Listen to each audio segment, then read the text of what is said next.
And welcome sa atin pong Bread Talk, kung saan atin pong pinag-aaralan ang salita po ng Diyos, maging ang buhay ng atin pong Panginoong Jesus. Well, paano po sa mensahe na pinagkalob sa atin ng Panginoon? Ngayon pong umaga, ito po ay nasa Matthew chapter 9, verses 1 and 2. Ito po ang sabi ng mga talata. And he entered into a ship and passed over and came into his own city. And behold, they brought to him a man sick of the palsy, lying on a bed.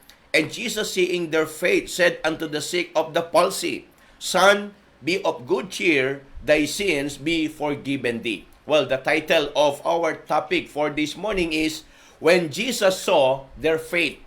So, malinaw po mula po sa mga talatang ito, nakita ng ating Panginoon yung kanilang mga pananampalataya. Well, actually, ang tinutukoy po rito yung pananampalataya ng mga nagdala dito po sa may sakit. Kaya sabi ho ng Bible, yun po ang nakita ng Panginoon na kung saan ito po ay naging dahilan para po sa magandang naging katugunan ng Panginoon doon po sa mayroong karamdaman. Kaya nga kung titignan po ninyo, Jesus saw the faith or the faith of His friends, not of the paralyzed man himself. Pero ako po, naniniwala ko mga kapatid, hindi lang po yung nagdala sa Kanya ang mayroong pananampalataya. Marahil ito rin pong may karamdaman, meron din po nga ganung pananampalataya na nakita rin ng Panginoon. Kaya nga kung mapapansin po ninyo at maalala ninyo, natalakay natin nung mga nakaraan, ito pong Matthew chapter 8, sinabi ho rito ng Panginoon yung kakaibang kanyang pagpuna sa pananampalataya ng mga tao. Tingnan nyo po, Matthew chapter 8 verse number 10. Sabi po rito, when Jesus heard it, He marveled and said unto them that followed, Verily I say unto you, I have not found so great faith, no, not in Israel. So, ibig sabihin, yung nakita niya doon sa mga tao na sumusunod sa ating Panginoon, kakaibang pananampalataya. So, sa madalit salita, yung nakita ng Panginoon sa Matthew chapter 8 at yung nakita niya dito sa Matthew chapter 9, nagpapatunay lamang po yan, mga kapatid, na ang Panginoon ay nakatingin sa atin pong pananampalataya. So, sinusuri niya kung yung atin bang pananampalataya totoo, yung atin bang pananampalataya talagang sa Panginoon nakatuon. Kasi nga, hindi ho gagawa ang Panginoon kung wala ho tayong totoong pananampalataya sa Kanya. Sabi ho ng Bible in Hebrews chapter 11, malinaw po yan, in verse number 1, Now faith is the substance of things hoped for, the evidence of things not seen. So, yung pananampalataya kasi natin, ang siyang magiging basihan, dahilan para ang Panginoon ay meron pong gawin sa atin pong mga buhay. At kaya nga, yan ho yung ating bibigyang pansin sa umagang ito. Number 1, nakita ko po, when Jesus saw their faith, Jesus performed. Dahil po sa kanilang pananampalataya, ang Diyos ay nagpagaling. So yung kanilang pananampalataya, ang siyang naging susi para ang Diyos ay gumawa ng miracle. Mga kapatid, magandang balita po ito sa ating lahat.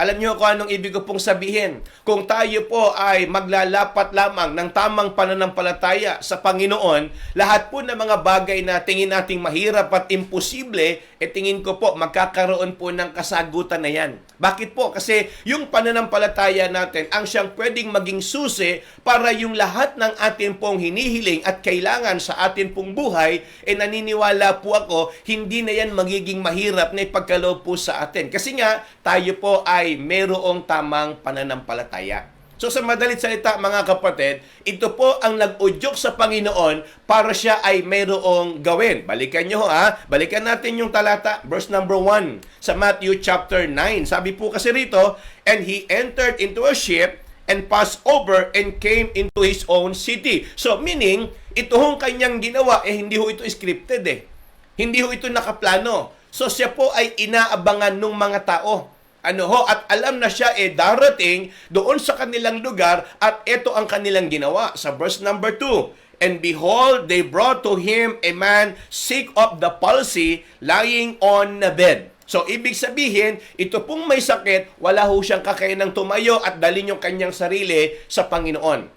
At yung kanyang mga kaibigan naman, ang ginamit ng Diyos para ito pong merong sakit. Ang alam ko ho dito, mga kapatid, since birth, ito na ho yung kanyang kalagayan. Bata pa lang siya, hindi na ho siya makalakad. Pero alam nyo ho, mga kapatid, kung tutuusin, yung kanyang kalagayan para sa kanya is hopeless na po. Wala na siyang magagawa. Hindi siya makakapunta sa Panginoong Yesus. Hindi siya makakalakad. Hindi siya makakasunod. Pero ang kagandahan nito, mga kapatid, dahil may pananampalataya, itong kanyang mga kaibigan, nung dumaan at dumating ang ating Panginoon, sila po ang naghatid dito ho sa mayroong sakit. Kaya ito po ang Panginoon. Ang nakita niya, hindi yung pangangailangan. Kasi naniniwala ho ako, mga kapatid, lahat po tayo, alam ng Diyos kung ano yung pangangailangan natin . Pero ang nakita niya dito, alam niyo kung ano? Yung pananampalataya. Kaya ang Panginoon ay nag-perform at gumawa ng himala ayon at natatama sa kanila pong pananampalataya. Hindi lang ho yan, mga kapatid. Pangalawa, nakita ko rin po, Jesus pardon.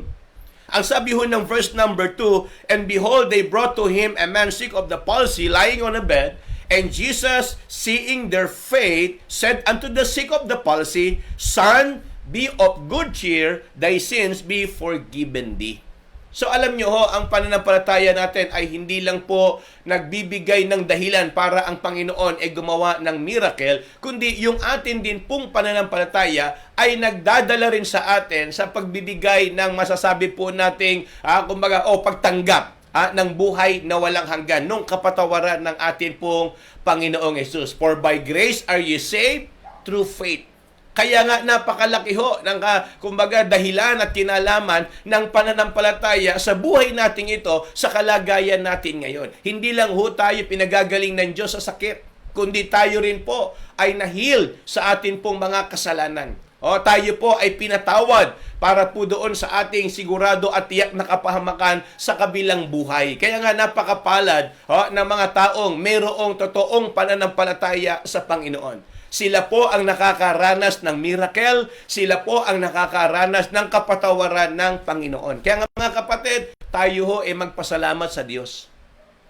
Dahil po sa ating pananampalataya, ito po tayo ngayon nakapaglilingkod at nagagamit sa gawain ng Panginoon. At yan po ang naging lundo at dahilan kung bakit ito pong kanilang naging pananampalataya ay naging mahalaga sa harapan po ng Panginoon. And last but not the least, hindi lang po yung Jesus performed and pardoned, but also Jesus pleased.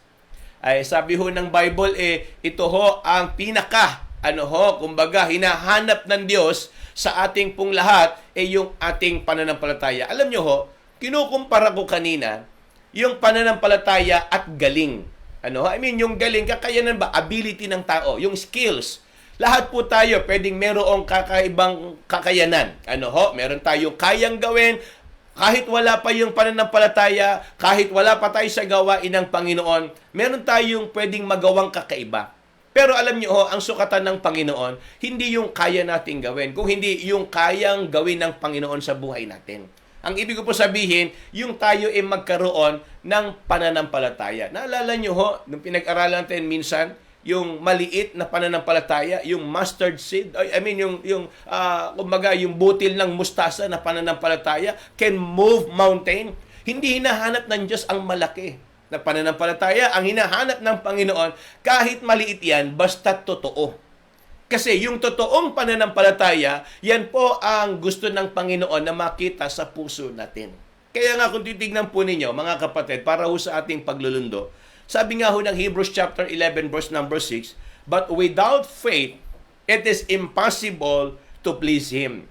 For he that cometh to God must believe that He is, and that He is a rewarder of them that diligently seek Him." Kaya hindi nasayang yung effort ng magkakaibigan.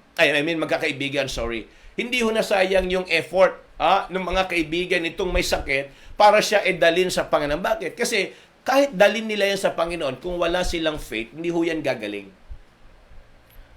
Parang tayo pupunta tayo ng church, kung wala tayong pananampalataya, hindi ho tayo mabibless. Parang ginawa lang natin yung gesture na hinanap natin ng Panginoon, pero lagi ho yung tandaan, ang basihan ng ating Panginoon sa lahat ng ating pong ginagawa ay yung ating pananampalataya.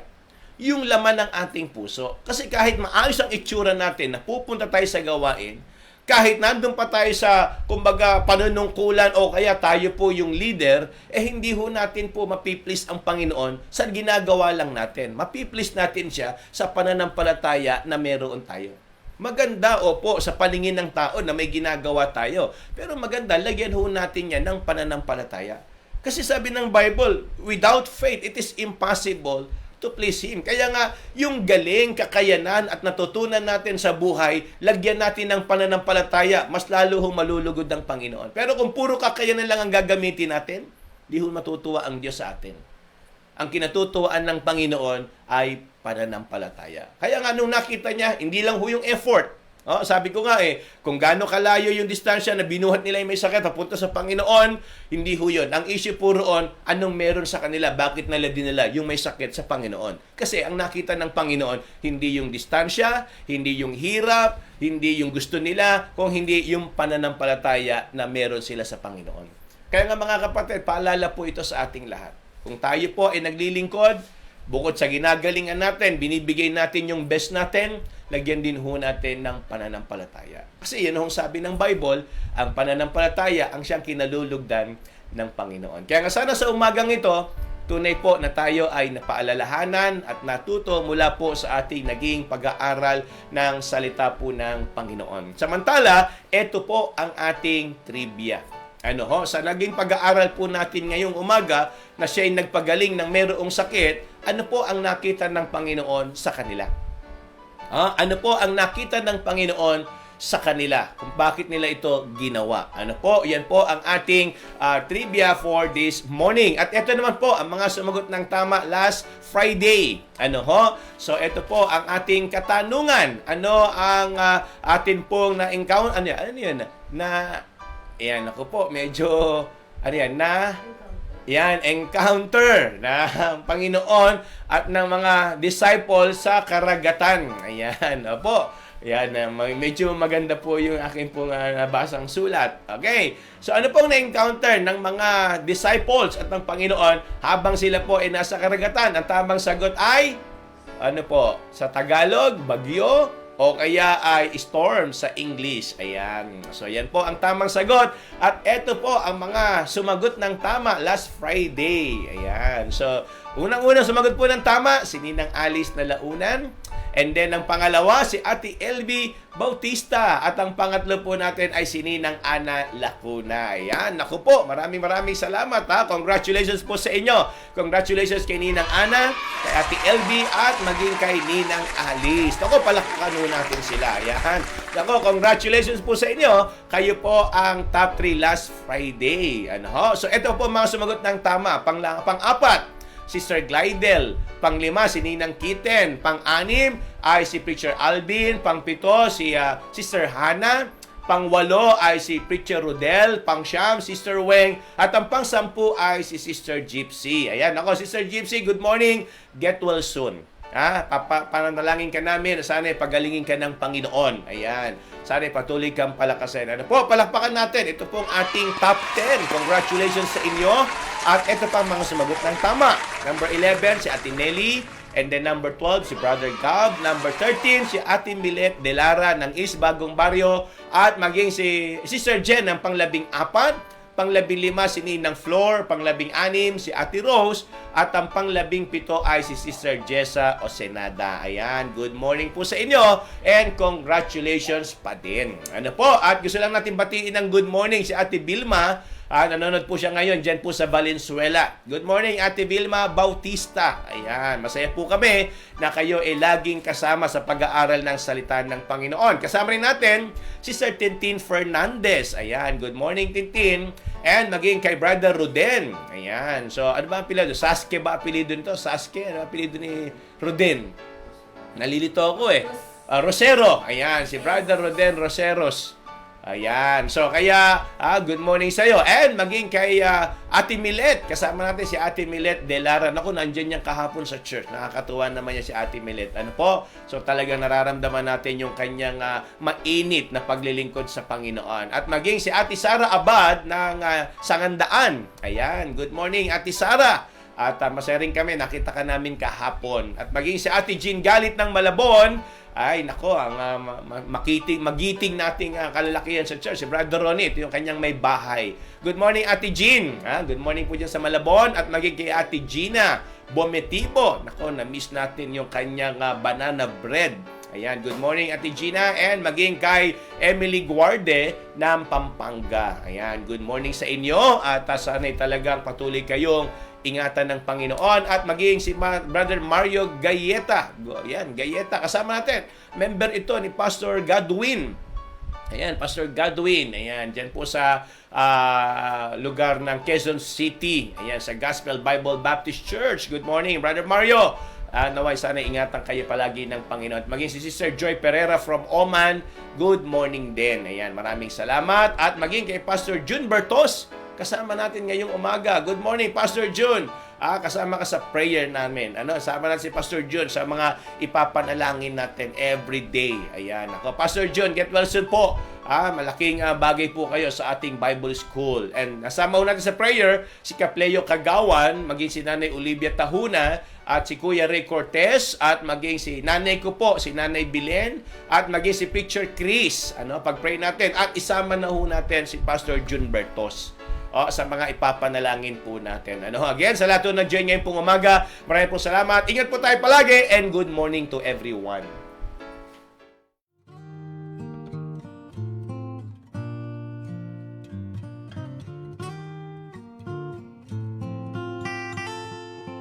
Father of lights, giver of gifts, there is no shadow in you. Author of life, fountain of grace, each morning your mercies are new. And you never change, and you never lie. Age to age you are the same. I will trust in you, all your faithfulness, for I know you never change. Father of love, source of all good, tower of strength and my shield, when you gave your Son for those who rebel, your love for the